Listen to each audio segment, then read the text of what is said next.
முதல்ல எண்ணெயை ஊற்றி வெங்காயத்தை போட்டு நல்லா பொன்னிறமாக வர்ற வரைக்கும் வணக்கணுமா. அப்போ தான் பிரியாணி நல்லா இருக்குன்னு சொன்னாங்க.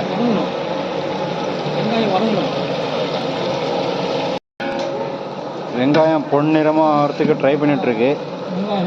நம்ம சீஃப் குக்கு மிஸ்டர் செந்தில் முருகன் ஜி வந்து கிண்டுன்னு கிண்டுட்ருக்காரு. பார்க்கலாம் பொன்னிறமாவதா இல்லை வேற என்ன கலர் வருது. Wait and see. வெங்காயம் வணங்கிருச்சு.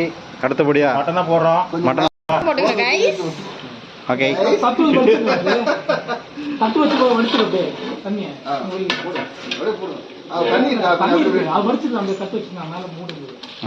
சீஃப் குக் எப்படி சொல்றாரு அப்படி செய்யுங்க.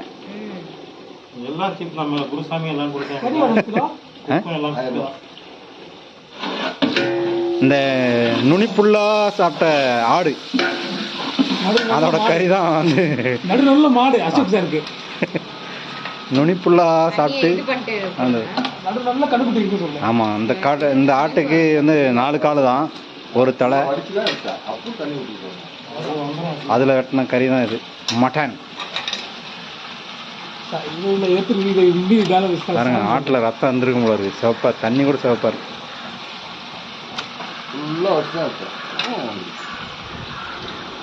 அது என்ன கட் பண்ண அப்படியே போட்டாங்களா சொல்லுங்க. இந்த மாதிரி விஷயம் வந்து ஒரு வைப்ரேஷன், அதாவது ஒரு 10 பேர் கூட ஒரு மகிழ்ச்சி, மகிழ்ச்சியாக சேர்ந்து சமைச்சு